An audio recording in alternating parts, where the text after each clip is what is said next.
représenté par Paul Bollac, qui est au titre aussi du Conseil régional. J'ai oublié d'en parler tout à l'heure, mais effectivement,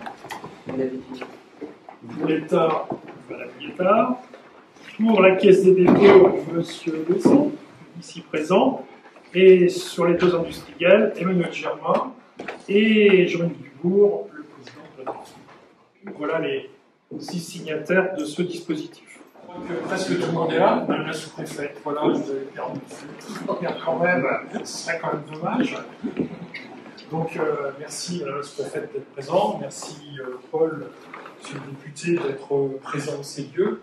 Je tiens à remercier tous les élus, Ania, qui représente la vice-présidente à part la communauté, mais également conseillère départementale, mon cher Yves, qui s'occupe principalement, en tant que vice-président à l'économie, donc sur un secteur qui nous intéresse complètement aujourd'hui dans cette signature du protocole territoire d'industrie. Je tiens à remercier tous les acteurs présents, tant les responsables d'entreprise, que des enseignants, que les chambres consulaires, que VIPE, que j'en cherchais, j'allais dire la Caisse des dépôts, mais bon, les vieux noms restent quand même bien ancrés, n'est-ce pas?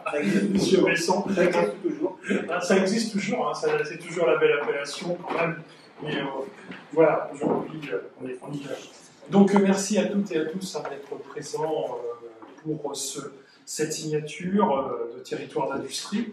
Alors, c'est vrai que leur même communauté a travaillé sur l'opportunité sur le territoire, je dirais, de saisir de ce dispositif territoire d'industrie un certain nombre de facteurs qui nous y ont conduit. Pourquoi cette signature? Tout d'abord, le tissu économique, qui est quand même très diversifié. Je crois que tous les acteurs économiques ici présents, qui représentent une partie du panel, tellement c'est bien étendu, merci le nouveau président, le nouveau et l'ancien président de Bréséo d'être là, c'est pas eux qui vont me contredire, quand même, un petit peu dans ce sens-là. Historiquement, le centre-Bretagne représente une dominante agroalimentaire, c'est toujours le schéma qui nous est décrit, mais à laquelle il est bien entendu attaché.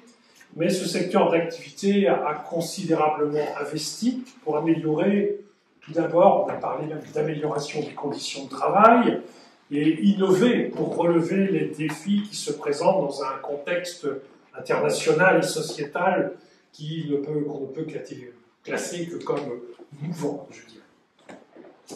Par ailleurs, le tissu industriel, lui, s'est vraiment diversifié avec des filières comme la métallurgie. Merci Emmanuel d'être présent pour représenter ce domaine.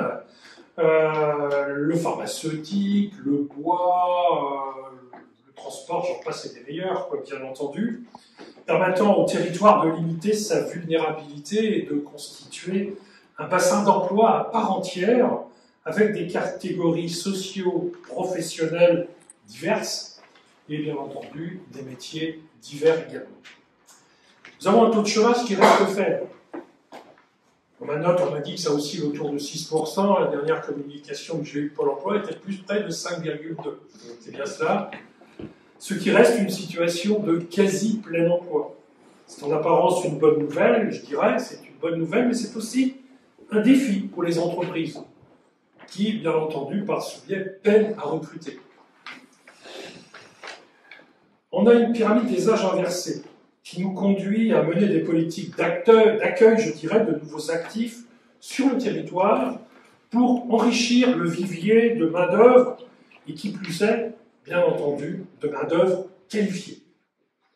Il ne faut pas oublier que sur notre territoire, qu'un emploi sur 4 est un emploi industriel. Et pour autant, plus de 90% des entreprises sont des TPE. Le tissu industriel représente une part importante, mais vit en forte complémentarité avec un tissu d'activité artisanale et, je dirais, servicielle. Depuis quelques années, notre rôle de développement des parcs d'activité, qui sont des parcs diversifiés certes, mais à même de proposer des possibilités d'implantation, s'est considérablement transformé. Le besoin et les attentes des entreprises évolue. Et bien entendu, à nous de pouvoir répondre. On est attendu, bien entendu, sur des thématiques qui sont diverses, telles que le recrutement, la formation, le soutien à l'innovation, la mobilité et le logement des salariés, c'est primordial bien entendu, et l'économie de la ressource, territoire économe en ressources. Territoire d'industrie, c'est pour le territoire, je dirais, l'occasion de décloisonner les politiques sectorielles et d'apporter des réponses à toutes ces préoccupations du moment. Nous avons dessiné ce programme autour des axes définis sur le plan national, mais en ayant principalement le souci de répondre aux préoccupations locales. Yves Chal, mon vice-président, décrira plus en détail toutes les actions qui sont proposées dans ce cadre. Ce que nous souhaitons à travers ce programme, c'est être présent aux côtés des entreprises, faire davantage réseau, bien dans le dispositif voulu de notre réseau Bréséo. Nous avons mis en place depuis quelques mois un programme d'animation plus étoffé en direction des entreprises. Nous programmons cette année des actions partenaires sur les thèmes de la mobilité, de l'innovation, de l'éco-conception et de l'énergie, bien sûr. Le grand sujet du moment, n'est-ce pas Emmanuel? On en parlait dernièrement. Nous nous appuyons sur les partenaires et acteurs locaux. Je pense à la région, le champ consulaire, mais aussi par exemple à VIP ou l'UMM, bien entendu, avec lequel nous avons beaucoup à faire et à compléter les actions qui ont été déjà initiées. Enfin, avant de donner la parole à Yves Chal, je tiens à rassurer sur les intentions de Pluriel Communauté sur la formation. Nous avons entamé une démarche de développement de l'offre en matière de formation. Pourquoi? Tout simplement parce que nous sommes convaincus de deux choses. Tout d'abord, la formation de proximité est un élément incontournable. Ceci, bien entendu, pour consolider le tissu économique et répondre aux besoins de recrutement qui sont, eux, exprimés par les entreprises. Pluriel a une place à prendre en matière de formation supérieure et un rôle de coordination fort pour promouvoir l'offre dans sa globalité. Ceci comme principal vecteur d'attractivité du territoire. Ce dont nous sommes convaincus également, c'est que nous avons des établissements moteurs en la matière, qu'ils soient publics ou privés, qui sont dans une démarche de montée en gamme de l'offre de formation. Notre rôle est de créer les conditions favorables à cette montée en gamme. C'est dans ce sens que nous avons tissé un lien avec l'Université de Bretagne Sud, d'une part, et quelque part également avec le campus Esprit, d'autre part. Nous militons pour inscrire Pluriel dans le maillage de l'enseignement supérieur, et ceci en complémentarité, bien évidemment, avec les grands pôles universitaires. C'est pour cela que nous avançons, pas à pas, certes, mais nous avançons, avec prudence, bien entendu, il ne faut pas faire d'impair, ni de, je dirais, de faux pas, mais avec détermination. Je pense au couvert d'Ania, universitaire, vice-présidente, qui suit le dossier avec nous, bien entendu, qui nous accompagne dans cette politique de contact avec les universités, et notamment avec l'UBS. Territoire d'industrie, c'est une feuille de route pour ancrer durablement les industries sur notre territoire et co-construire à leur côté un modèle économique partagé et porteur. Territoire d'industrie vise aussi à mobiliser, je dirais, de manière coordonnée les levées d'intervention qui relèvent souvent de l'État, de ses opérateurs, j'ai évoqué la Banque des Territoires, Business France, Pôle emploi, etc. Ceci au service des entreprises. Nous escomptons que ce contrat territoire d'industrie ne soit pas un contrat vain, on dira encore un contrat de plus, mais vraiment un panel d'actions concrètes et qui se déploie et dont est en lien fort, bien entendu, avec les entreprises de notre territoire qui représentent notre sol. Merci. Je vais passer la parole.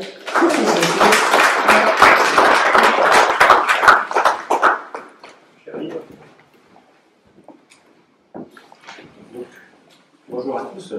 Donc, merci Monsieur le Président. Donc, je vais essayer de vous dire concrètement de quoi sera fait le territoire d'industrie. Donc la commission développement économique a travaillé de façon assidue sur le programme territoire d'industrie. Des réunions ont lieu avec quelques industriels, ainsi qu'avec les partenaires institutionnels. Nous n'avons pas rencontré tous les acteurs locaux, ils sont nombreux. Ne prenez pas ombrage si toutefois nous n'avions pas eu l'occasion d'échanger avec quelques-uns d'entre nous. Nous allons nous coller bientôt. Il est important de souligner que ce programme repose sur un binôme industriel-collectivité. Donc les collectivités vont s'appuyer sur les professionnels. Les actions ne seront menées que si les entreprises sont impliquées et parties prenantes. Nous avons proposé à Emmanuel Germain, ici présent, dirigeant des entreprises Hydromatec et Armor Metal, d'être référent sur ce programme d'action. Je le salue au passage, ainsi que Jean-Yves Dubourg, voilà. Président nouvellement élu du club d'entreprise Préséo, entreprise du groupe Encadrement. Nous avons également prévu de recruter un chargé de projet, donc dédié, qui aura comme mission d'animer cette démarche auprès des entreprises, donc recrutement en cours. Je souligne le soutien apporté par l'État qui finance une partie de ce poste et remercie Madame la sous-préfète pour son soutien et son écoute à l'égard de ce programme. Donc pour ce qui est du programme d'action en tant que tel, il a été validé par le Conseil communautaire le 28 juin 2022 et se décline sur 4 ans, autour de 4 axes. Le recrutement, on a déjà évoqué le fait tout à l'heure, l'attractivité, l'innovation, la simplification, je pense qu'elle sera bienvenue pour vous, nous les collectivités, et pour le monde de l'entreprise. C'est un débat qui est souvent évoqué, la simplification.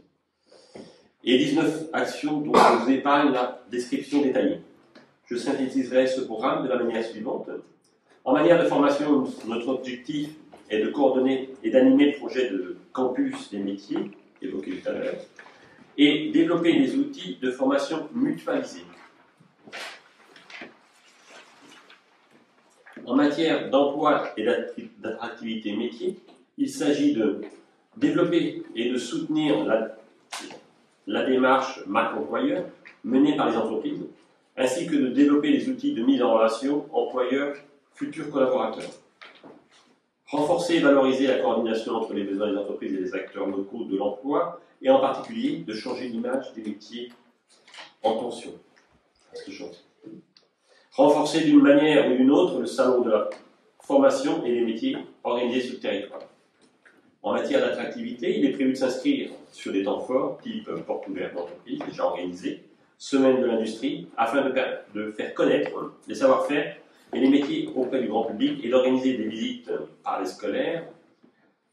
les scolaires, afin de les sensibiliser aux métiers de l'industrie, plus globalement de favoriser la découverte de l'entreprise et des jeunes.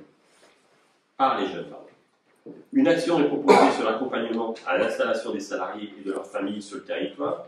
Cela passe par des actions de fond et de long terme, comme celles engagées sur le logement, mais aussi sur des actions d'accompagnement plus sommaires, comme la mise à disposition des entreprises de Welcome Pack, ça mange quoi l'hiver, autrement dit un concentré d'informations et d'offres de bienvenue à destination des nouveaux salariés. Nous avons également un axe autour de la communication et de la prospection. Il s'agit pour nous de renforcer la communication dédiée aux entreprises du territoire et de faciliter les synergies locales. Enfin, le territoire d'industrie présente un axe fort sur le volet innovation. Nous avons posé une première brique, ou pierre, choix de chacun, en tissant un partenariat avec DIPE, Technopole, facilitant l'accompagnement des entreprises sur cette thématique. Nous souhaitons nous atteler désormais à l'émergence d'un pôle hybride qui mixe incubateur d'entreprise, espace de recherche et d'innovation mutualisés.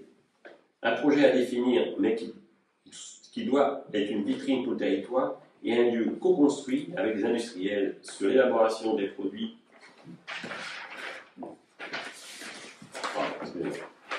Les produits de demain, ce n'est pas un pari fou, c'est une étape nouvelle à franchir dans la consolidation et l'ancrage du tissu économique local. Enfin, et c'est aussi dans l'ADN du territoire d'industrie, le but est de consolider et de mobiliser de façon coordonnée tous les leviers, notamment financiers, auprès de l'État, de ses opérateurs ou de la région, pour appuyer les projets d'investissement, de développement des entreprises du territoire. Dans un objectif de simplification, le PCI, dans son rôle d'appui local, souhaite renforcer l'identification des projets et accompagner l'entreprise parmi le nombre pléthorique de dispositifs de soutien. L'ensemble de ces actions mobilise sur 4 ans un budget prévisionnel de 1 995 000 en investissement. Les deux opérations les plus conséquentes sur le plan financier étant le campus des métiers et l'émergence d'un lieu dédié à l'innovation, et de 1 174 500 en fonctionnement, qui regroupe l'ensemble des actions d'animation et d'accompagnement. Le dispositif permettant d'aller mobiliser des dispositifs spécifiques, chaque action pourra faire l'objet de financements publics ou privés. Pour ce qui est du pilotage, nous mettons en place un comité local de projet, donc qui réunit les signataires du protocole d'accord, chargé de piloter, de prioriser les actions, d'évaluer le programme et une équipe projet, équipe plus technique qui met en œuvre et anime les actions. Vous l'aurez compris, le programme est assez riche. Nous aurons donc comme défi d'animer et déployer ce programme d'action aux côtés des entreprises. Nous savons que le temps de chacun, notamment des entreprises, est précieux et serons donc vigilants à mobiliser les uns ou les autres à bon escient pour obtenir les résultats concrets. Donc je vais laisser la parole à M. Germain, dirigeant des entreprises Hydromatec et Armor Métal. J'en profite pour le remercier, car il s'est montré tout de suite volontaire pour travailler à nos côtés. Nous savons que c'est un partenaire exigeant. Dans le milieu d'entreprise, on n'a pas d'autre choix que d'être exigeant. Ce qui est gage d'un succès pour ce type de démarche, et je laisserai également M. Jean-Yves Dubourg dire un mot en tant que président de Brézéo, et on le félicite aussi de prendre en charge cette structure et d'en assumer le bon déroulement. Merci à vous.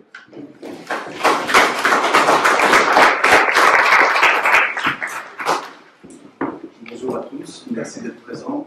Je vais vous raconter un petit peu mon histoire pour me présenter pour ceux qui ne la connaissent pas. Donc moi je suis arrivé sur le territoire il y a 17 ans. J'ai repris une PME qui était basée à Campénéac, qui avait de 14 salariés, voilà. Et le cédant voulait partir à la retraite, il n'avait pas de solution, donc moi j'ai réussi à monter le projet pour la reprendre. J'ai pris pas mal de risques, à titre perso, puisque je suis issu d'un milieu ouvrier. Et donc j'ai développé l'entreprise et aujourd'hui je représente 54 emplois et 2 sociétés sur le tissu de QRML. Donc j'estime que je suis bien informé du besoin qu'ont les entreprises par rapport à la communauté de communes, parce que je pense que j'ai à peu près tout vécu. Donc je me suis pris de crise. On a des problématiques, on est dans la métallurgie, donc on a des grosses problématiques de recrutement. D'ailleurs, j'étais passé à l'émission avec François Nonglet sur les problématiques de recrutement, parce que moi j'emploie des usineurs et des secondiers soudeurs. Donc c'est des métiers qui sont sous tension. Voilà, donc je connais bien ce dossier-là. Bon, en plus, moi tous mes clients sont en dehors de la communauté de communes. J'ai un client sur QRML, donc c'est Arland qui fabrique des machines agricoles. Autrement, donc je voyage beaucoup au niveau de la France et aussi au niveau de l'Europe. Donc j'échange avec d'autres chefs d'entreprise qui sont sur d'autres secteurs géographiques. Et donc parfois c'est intéressant de savoir comment ils fonctionnent dans d'autres communes pour rapporter ici, pour faire un petit peu trouver les bonnes solutions. Donc voilà. Ce qu'il faut savoir, c'est que nous, les chefs d'entreprise, on a besoin d'être très réactifs parce que moi je prends pour moi,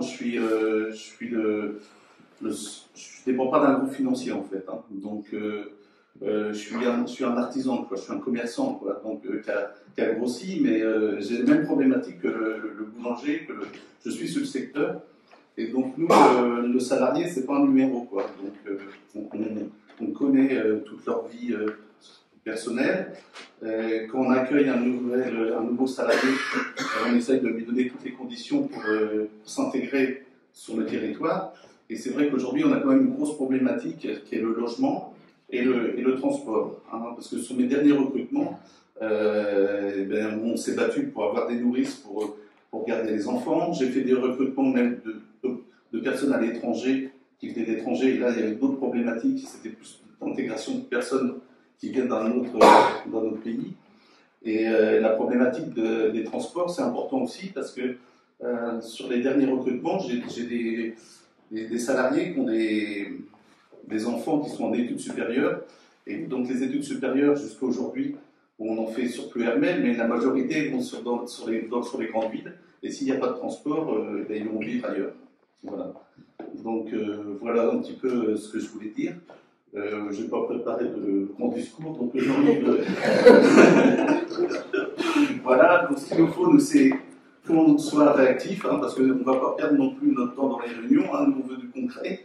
On vit à 100 à l'heure pour nos boîtes, donc bon, voilà, c'est notre vie, quoi. C'est notre vie.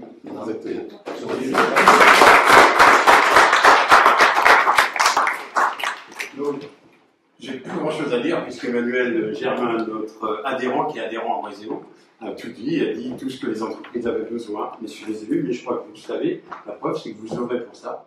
Au sein de Bréséo, aujourd'hui, on est un club d'entreprises, on représente 210 entreprises. Tout le monde a les mêmes soucis qu'Emmanuel aujourd'hui, on se bat dans nos entreprises, et on est heureux aujourd'hui qu'un protocole comme ça puisse avoir lieu afin de nous soutenir les entreprises. Hein, je ne vais pas vous rappeler l'énergie, l'emploi, le logement, tout ça c'est très compliqué pour tout le monde. Hein. On est tous dans le même bateau et je pense qu'il faut aller dans le même sens. Et aujourd'hui, ça nous fait plaisir de voir que les élus tirent le chariot avec nous. C'est ça qui est important. Voilà.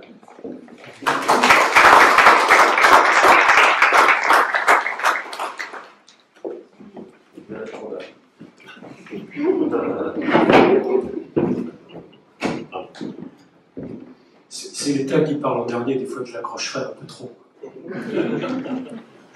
Donc, merci d'être là, parce qu'effectivement, bon, salut Stéphane, je vais le remercier pour avoir été le président de Bréséo. Donc, on a maintenant Jean-Yves, pardon. Alors, il se trouve que je connais assez bien ces deux entreprises, parce que vous avez vécu des moments compliqués. Et aujourd'hui, ça va bien. Donc, ça fait plaisir également, parce que c'est vrai que c'est pas simple. Et on a une forme, j'allais dire, d'entrepreneuriat ici, où finalement on a très peu de grandes entreprises, c'est essentiellement des PME, donc des gens qui, quelque part, mettent leurs économies sur la table, et c'est les leurs. Et si jamais ça ne marche pas, ben, ils se retrouvent avec plus rien. Donc ça, effectivement, ça doit mettre une pression particulière, je pense, à un moment donné, hein. Et je le sais. Donc ça, c'est une forme j'allais dire, de capitalisme endogène, quelque part, parce qu'il part du territoire avec des gens qui ont des idées et qui, finalement, ces idées, eh bien, elles deviennent une activité économique avec laquelle ils vont vivre et ils vont faire vivre le territoire. Je pensais tout à l'heure je me disais, finalement, agriculture et industrie sont les deux mamelles des territoires ruraux. Et quelque part, c'est ça. Parce qu'aujourd'hui, oui, pour ceux qui ont un peu d'histoire, c'est faire référence à Sully. Mais ce qu'il faut bien voir, c'est que même si on a des services, souvent, ils sont liés, en fait, soit à l'agriculture, soit à l'industrie. Je suis très content que, globalement, aujourd'hui, les plus hautes sphères de l'État s'intéressent à l'industrie. Je note que ça n'a pas toujours été le cas dans l'histoire. Même à un moment donné, on nous faisait penser que nous serions en fait les têtes pensantes et que dans d'autres pays, seraient les petites mains. Sauf que les petites mains, elles sont pas plus bêtes que nous, et donc faire des transferts de technologie, c'est gentil, mais ça nous met tout simplement, à un moment donné, en difficulté. Et on l'a bien vu par certains de nos approvisionnements. Donc je crois qu'il est très important de garder de la production, de garder des chaînes de valeur, parce que ça c'est important, finalement, parce que c'est compliqué en fait d'avoir tout le monde, les ouvriers qui bossent bien et qui savent qui savent ce que c'est que le travail, mais aussi les ingénieurs qui sont derrière. En fait, il y a tout un écosystème. Et s'il vous manque une pièce du puzzle, eh bien, c'est compliqué après de pouvoir être compétitif. Et ça, je crois que c'est important. Ça a été compris. Et donc, Patrick a très très bien rappelé en fait toutes les difficultés sur lesquelles aujourd'hui on est obligé de pallier entre le logement, la formation, le recrutement. C'est vrai que autrefois on n'avait pas tous ces problèmes-là. Et je crois que c'est bon qu'on soit tous ensemble autour de la table parce que c'est de cette façon-là qu'on avancera. Et donc pour une fois, l'État a une bonne intuition. C'est-à-dire de dire, bon, on va faire un truc, mais on va peut-être quand même regarder ce qui se fait sur le terrain et travailler avec eux parce qu'on ne sait jamais, ça peut être utile. Donc c'est bien parce que Non, je pense à vous, Mme Guettard, parce que quelquefois, je sais qu'on vous pond des trucs là-haut, et puis qu'après, on vous dit, bah, vous n'avez plus qu'à faire. Et vous vous dites, oh là là, comment on va faire tout ça? Et je sais que c'est comme ça un peu que ça se passe. Et là, eh bien, il y a une synergie. Cette synergie, c'est à la fois une synergie institutionnelle et une synergie de territoire. Et je crois que c'est comme ça, effectivement, qu'on avancera. Donc, on est en période de vœux, hein, très bonne année 2023, et puis il n'y a plus qu'à.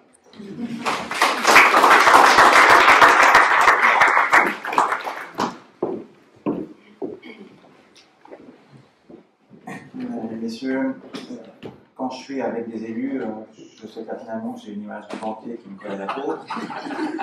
Et quand je suis avec des promoteurs ou des chefs d'entreprise, j'ai une image du public.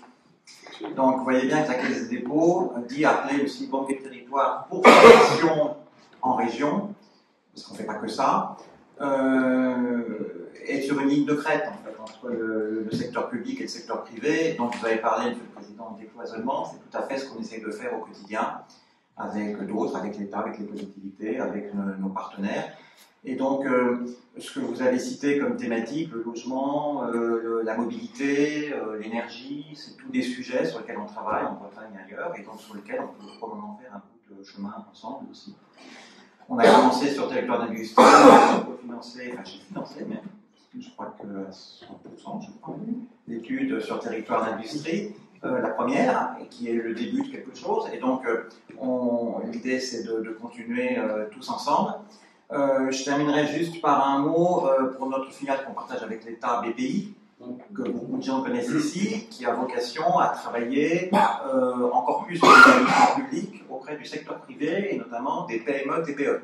Donc je crois, sauf erreur, Christophe Céline n'est pas là, mais vous connaissez les équipes de BPI, ou si vous ne les connaissez pas, je vous encourage, messieurs et madame les chefs d'entreprise, à les contacter. Ils sont sur 3 sujets, le financement, la garantie et l'aide à l'export. Donc là aussi, par rapport à ce que vous disiez, merci.